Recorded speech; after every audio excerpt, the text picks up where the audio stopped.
¿Qué recordamos hoy? A ver. Vamos a hablar del sable corvo del general José de San Martín. ¡Qué buen tema! Vieron que empezó una polémica que en realidad no existe, pero se está queriendo armar polémica sobre el destino del sable corvo de San Martín. Yo tengo posición tomada al respecto. Bueno, le cuento cómo viene la mano. El sable corvo de San Martín, que es una espada, casi una cimitarra, porque responde al modelo, que usaban los moros en España, árabe, es decir, curvo, distinto de las que son comunes las espadas por ejemplo, del ejército español, que son de hoja recta. La compra San Martín cuando servía al ejército español, es de acero toledano, es una verdadera maravilla, y se convierte en una posesión personal de San Martín, que por los testimonios que hay de los distintos relatos de terceros durante la Guerra de la Independencia, San Martín no habría usado durante la Guerra de la Independencia. ¿No lo usó? No. En general se dice que la llevaba, que la tenía con él, de hecho la acompaña hasta que decide, entregársela a Juan Manuel de Rosas, ¿sí? Pero se convirtió en el símbolo porque era distintivo, claro. Es decir, era una cosa distinta a lo que era habitual. Ese sable lo va a acompañar a San Martín en todo su tiempo americano, que fue poco, porque él estuvo aquí desde 1812 a 1824, que viaja nuevamente a Europa y no regresa nunca más a América. Siempre decimos, San Martín pasó en América solo un cuarto de su vida.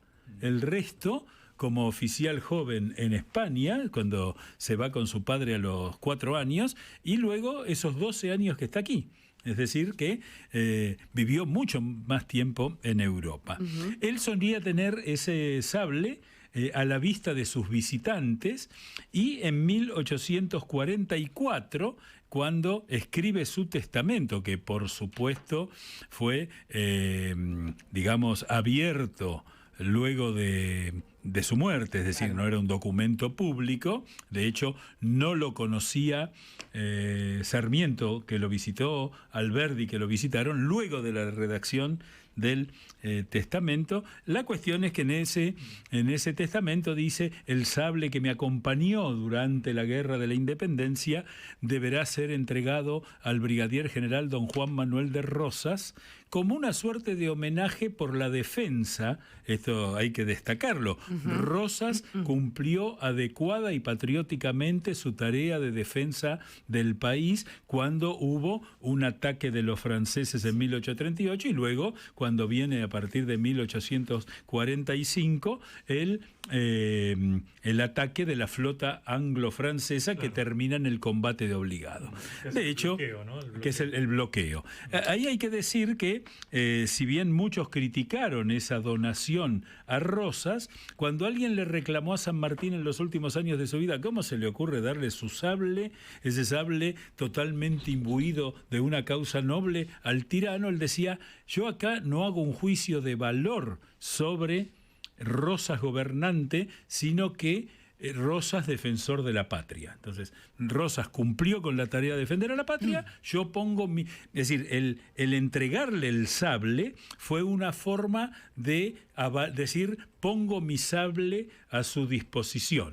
Es decir, era algo muy común. Saavedra, Cornelio de Saavedra, hace una frase parecida en 1826, cuando se pone al servicio del ejército argentino por la guerra contra el Brasil, y fue el oficial, de logística del ejército. Fue un poco cruel porque le dijo: le agradecemos el gesto, pero dado su estado de decrepitud, no lo vamos a incorporar. Un poquito, no, más que mala onda, los burócratas a veces cumplen con las reglamentaciones sin mucho. Bueno, ese sable queda, por supuesto, en posesión de la hija de San Martín, Mercedes, que cumple el legado de su padre, y junto a las 2 nietas le entregan el sable que queda en posesión de Manuelita Rosas.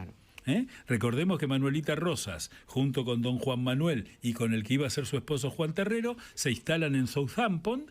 Cuando muere Rosas, se van a vivir a Londres. Un dato que es muy impresionante es que Manuelita Rosas y su marido están sepultados en Londres, aún hoy, ¿no? Sí, es decir, que cuando se trajeron los restos de Rosas, los de su hija, por voluntad de su hija, quedaron allí. El sable, una vez que se habilita de la mano de Adolfo Carranza el Museo Histórico Nacional, que es el mismo que hoy está en San Telmo, deposita el sable en manos del director, 1892. Es decir, todos los protagonistas estaban muertos. Claro. Entonces el sable es depositado. Y a principios del siglo XX, cuando se restaura el regimiento de granaderos a caballo, el regimiento de granaderos a caballo había desaparecido después de la Guerra de la Independencia. Claro. Se aniquiló. Y primero el general Roca, a principios del siglo XX, lo restaura como regimiento de caballería, y el presidente Figueroa Alcorta le da la tarea de reconstruirlo. De la custodia presidencial. Desde 1907 los granaderos tienen a su cargo la custodia presidencial. Se construye en ese tiempo el regimiento de granaderos a caballo que está sobre la calle Luis María Campos, en esa barranca, en ese lugar espléndido. Y entonces el presidente le entrega el sable corvo de San Martín, que además en distintos tamaños se le entrega la réplica a los generales de la nación. Al general de brigada, uno que es más pequeño, al general de división, uno que es un poquito más grande, y el tamaño exacto del sable corvo de San Martín a los tenientes generales. Claro. Es un hecho simbólico.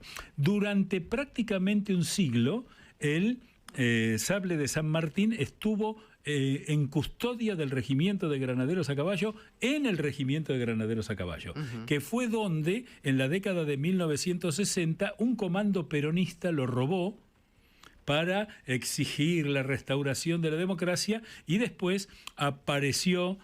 Todavía hay quienes dudan si es o no el verdadero, porque réplicas del sable hay muchas. Se hicieron los estudios que corresponden, que avalan que es el sable del general San Martín, y durante el gobierno de Cristina Kirchner se decidió hacer una sala en el Museo Histórico Nacional, en la que están exhibidos una enorme cantidad de sables. Desde el punto de vista museológico es bastante interesante, si bien desde el punto de vista historiográfico tiene los huecos de que hay personajes de los que no se conservan los sables, pero estuvo imbuido de cierto antimilitarismo. Espera, profe, ¿cuándo pasó del regimiento de granaderos a caballo al museo? Durante el gobierno de Cristina Kirchner, si yo mal no recuerdo, tuvo que ver con el año del bicentenario.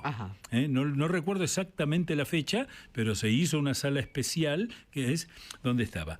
Ahora se está hablando, no hay, yo he tratado de pispear y las personas que conozco no me han dado respuesta. Aparentemente la decisión del gobierno es que el sable quede en posesión del regimiento de granaderos a caballo en el lugar del regimiento, porque hoy el hecho de que el sable de San Martín esté en el Museo Histórico obliga a una guardia de honor del regimiento de granaderos a caballo permanente. Claro. Yo fui el año pasado al museo. Claro, y están. El si no hubiera granaderos, que en realidad están las 24 horas como custodia, ¿no? Es decir, que no da para polémica. En estas cosas las, posiciones son todas respetables. A mí me parece que sean los granaderos quienes tengan su custodia en el lugar donde están los granaderos no está mal. Valoriza mucho más el museo que tiene el regimiento de granaderos, que es una verdadera joya que en general se puede visitar, aunque pocos saben que se puede visitar. Pero bueno, apenas se empezó a hablar de esto, polémica. Sí. ¿No? En realidad se armó en las redes sociales. Se armó en las redes sociales. Todas las posiciones son correctas. En realidad, recordemos que Cristina Fernández de Kirchner nunca participó de un acto en homenaje a San Martín. Ella llegó a decir... Lo detestaba. Ella no lo quería. Quería Belgrano. Quería Belgrano. Sí, dijo que hubiera sido amante de Belgrano. Por suerte Belgrano no contestó cuando le preguntaron a ver qué diría, porque hubiera sido un lío. Conociendo la chorra esta de Cristina, tendría que ser más de Sobremonte ella, ¿no? Bueno, se escapó con la guita. Bueno, cumpliendo... No hay. Está el birrete de los virreyes, pero bueno, es otra cosa. Lo que hay que decir es que,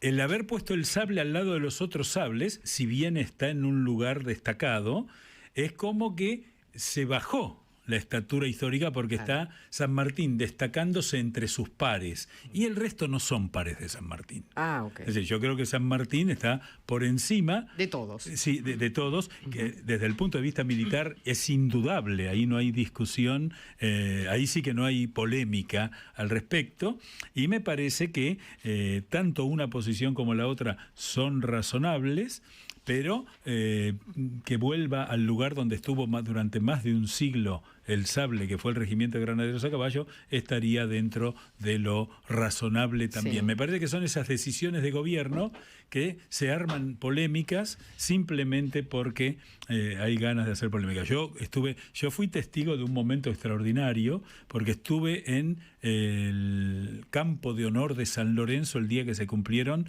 200 años de la batalla, 3 de febrero del 2013.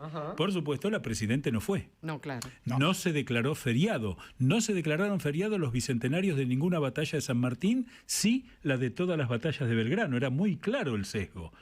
¿Y quién presidió el acto en San Lorenzo? Amado Vudú.